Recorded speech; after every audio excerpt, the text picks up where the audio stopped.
Coach Rule giving me this chance to be here. I'm blessed for this opportunity. I also want to take this time to say thank you to the Kansas City Chiefs, Coach Reed and his staff. They've been a world to me and my family, and I'm so happy and grateful to be here to coach these young men to move forward and hopefully for great things. With that being said, I open up for questioning. What was the connection to Nebraska? How did they find you, and were you familiar with anybody here before you took the job? First of all, to answer your question, what's your name? Sean Callan. Sean, no. First of all, I wasn't. We had a guy on our staff named Dave Merritt, and we have some other component parts that knew Coach Rule.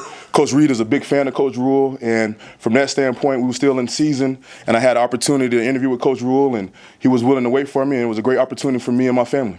So I had no connections before. So 2 weeks ago, driving up to the Winterstone was my first time coming to Nebraska. Hey, Terry, Mitch Sherman from The Athletic. How you doing, Mitch? I'm good. Welcome to Nebraska. I'm happy to be here. College, was it something that was in your mind? I mean, I know you go way back at the beginning of your coaching roots, and there's Bethune-Cookman, but you seem to get pretty entrenched in the NFL. Where was this potential move in what your goals were as you progressed with the Chiefs? Oh, that's a great question. Well, I was a high school head coach at the age of 24, and coaching is my ministry. So I had a desire to come back to college. My main goal is to mentor these young men, develop them on the field and off the field. And it's always been a blessing for me to know that I always want to get back to college one day and basically develop the young man that's in the room. Hey, Coach. Brian Christopherson. How you doing, Brian? Good. When you were talking through the process in the interview, what was it with Coach Rule and the staff that you just felt like this fits? Well, one, for him to wait for me, we didn't get it. We got a bus to get a three-peat. That didn't happen, but he was willing to wait for me. He'd been in the NFL with the New York Giants, and during the interview, he was willing to wait. Coach Reed was a big fan of him, and they knew each other very well, and that was a big thing for me and my family. My family is the number one part of my life and my component. So for him to wait for my family, my kids, and everything after the Super Bowl run, I was blessed for the opportunity, so I felt like it was a right fit for me at the time.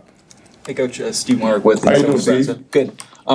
Joe Cullen, you work for him. How has he shaped your coaching style? What are the kind of main takeaways that you take from Coach Cullen? Well, Coach Cullen always talk about effort and energy, and that's what we're going to talk about in the D-line room every day. We want to lead the Big Ten in effort from the D-line room. And with Coach Cullen, he taught me the basic principles of pass rush, and he helped me with my career. But it goes back from Steve Spagnuolo to Bob Sutton to all the way to Brandon Daly. That whole tree of me being with the Kansas City Chiefs has helped me for be at this time and place right now talking to you. Hey, Terry. Evan Bland, Omaha World Herald. How you doing, Evan? Hey, doing well. What are the priorities for you this spring, getting to know these guys and trying to get this deal where you guys want? That's a great question. My core values is family, relationship, and work ethic. And one, family. They're going to know that I'm part of family. Coach Rule is big on family. I had my son and my wife in here last week, and that was real big for me. So the room will know that I'm big on family and relationships. Second component, relationships are very important. I got to get to know everybody in this room. I have to know when you come in my room, are you in a good mood, bad mood, are you ready to go? And I have to, as a coach, my number one job is to get the best out of you for that number one activity and task that we have at hand, which is right now we had a walkthrough. So then after that is work ethic. So I'm going to establish these core principles as part of work ethic and everything that Coach Rule going forward and his principles going forward with the program. So I'm going to relay what Coach Rule said, Coach Butler, and my biggest component is let them know that I'm big on family, relationship, and work ethic. What's the main difference in coaching NFL players and Big Ten, high-level college players? Chris Jones called me the other day. He asked me the same question. Well, the biggest difference is this level I'm able to develop more. And I'm talking about a stance when I first got here. Get off the ball, hand placement. When you get a guy that's been in the league for 6 years, they already have those components in their play. So I think that's the bigger difference of development and really the relationship part, being a father figure to him, sometimes in the NFL, and it happens too in college, but you have a guy for 6 weeks, 4 weeks, and they're gone in the free agency world. So that's really big. I think the biggest difference is true development, which I'm all about. Hey, Terry. Luke Mullen from the Lincoln Journal-Star. How you doing, Luke? Good. Just to kind of follow up on that, is there a difference in the techniques you're going to be teaching these guys, in the NFL versus college, or maybe the way that you teach different pass rushing moves? Nah, Luke, football is football. I've been coached little league to high school to NFL, and I'm in college. So we're going to teach the same principles. Get in the stance, get off, hand placement, strike blocks. So fundamentals is fundamentals. We can't get bored with them. Hey, Coach, when did you realize your first game at Nebraska would be in Arrowhead Stadium, and how exciting will that be for you to coach your first game where you had been for several years before? Well, that's a great question. I'm trying to think about tomorrow, not the first game, but I knew somebody intel there at the Chiefs told me, and I was really excited, and I told my wife. So, man, it's just a blessing to be there for 8 years. Most people not at an organization for 8 years, and going back where I was there in the booth, on the field, watching these guys win AFC championships. I think I've been at 5 AFC championships. I done won 3 Super Bowls, so I've been blessed. So to go back for my first game and for the young man in my room to give them a story, hopefully get some players to come from the Chiefs to let them know that they can make it, I think it's very important. It's a special moment. Hey, Coach, Lauren Michelson, KTV in Omaha. You say relationships are really important to you. How do you go about forging those in a room you're inheriting with new guys and returners? I think it's the number one thing is communicate clarity. They got to come in the room. I got to meet them. I got to talk to them.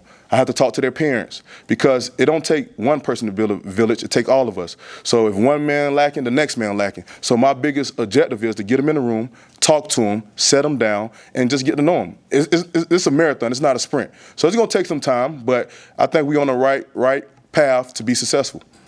Coach Adri Howard here at Hurrdat Sports. I know you said that coaching is your ministry and you're the one teaching, but what have you learned in these last few years from your players specifically at the Chiefs that you're excited to bring here at Nebraska? I think that you have to listen to players. I learned a lot from Chris Jones, George Kalafis about pass rush because they out there doing it.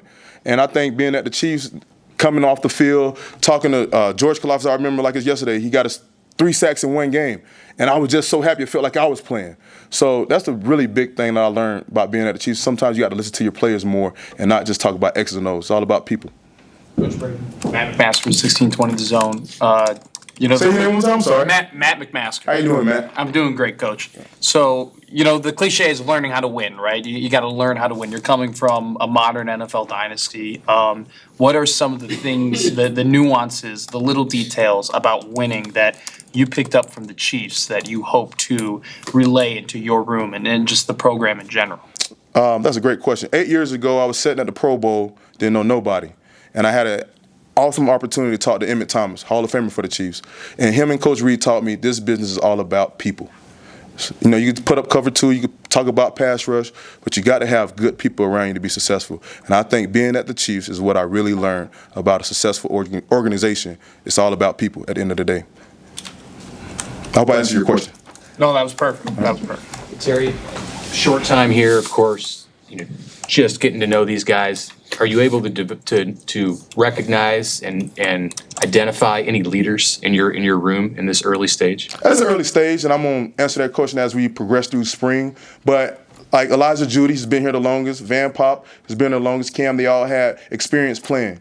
But so that group right there, those 3 has shown just playing performance on the field, just the amount of reps. But as we go more, we understand who will be the vocal point, who will be the leader in the room moving forward. So I'll wait to answer that question as the spring go. Hey, Coach. Andy Ketterson, Corn Nation. Hi, Andy. Hey, how you doing? Good. When did you first know that coaching was in your blood and it's what you wanted your future to be about? Oh, that's a great question. I graduated from Tuskegee University, and I thought I wanted to be a U.S. Marshal. And that wasn't my plan. I did an internship with the federal defenders at Montgomery, and it was a failure. So I said, what can I do every morning that I love, wake up, and change a young man's life? And that was football. I get to coach a game that I played all my life, and also got to inspire and change a young man on the field and off the field. And that's when I knew when I was in college at Tuskegee University my last year, had the opportunity to go to the AFCA convention, Then I became in a 30 for 30, became a high school head coach. And when I was a high school head coach, it gave me more a validation like this is what I need to do. When I was telling them I was going to be a GA at Bethune-Cookman, they all start crying. And I was like, no, this is my purpose. This is my destiny, and this is what I want to do. And I've been chasing it all my life. And I'm grateful for this moment now at Nebraska. Great. Hey, what do you like about John Butler and the way he runs his defense so far? Well, we're still early stage putting the defense together, but I like how Coach Butler is very detailed. He's talking about fundamentals. He's talking about communication clarity. I think he does a great job. Coach Snow, everybody in the room from Addison Williams to Phil Simpson, from Ira, everybody in the room just communicate clarity and organization and detail and just talking about fundamentals. So I think Coach Butler does a great job talking about fundamentals, technique, sound, and just the basics, which I think is very important. Coach Kevin Suits with Channel 10 here in town. How you doing, Kevin? I'm doing well. Have you got all your Chiefs guys to become Nebraska fans now?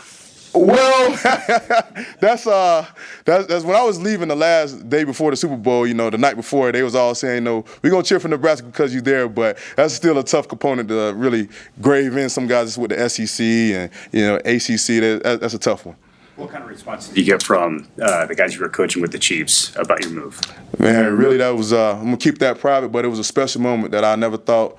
The last night, guys basically got up in the room from Chris Jones to Tershawn Wharton and gave a testimony, and it was a tearful moment.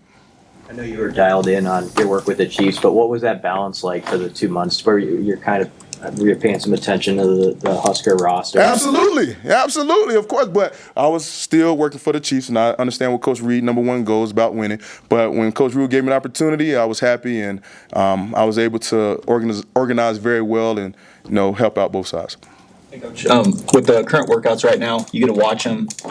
How valuable is that to just learn about your guys and like what you're going to be able to work with? Just are there specific things during workouts that you'd like to keep an eye on? I'm just keeping an eye on all the fundamentals: stance, get off, hand placement. This part to me is like OTAs almost. It's very important to see the fundamentals from the ground up. You build a defensive lineman from the ground up, from a stance, get off. It's a difference from first and second down, get off, then third down, get off. So it's very important that I'll keep preaching fundamentals. We can't get bored with fundamentals. So to answer your question, yeah, I can see a lot right now developing in the process. Guys doing extra drills when I leave. They embracing the process and embracing the different culture of my coaching style. Other questions for Coach? I thank you so much. Happy to be here.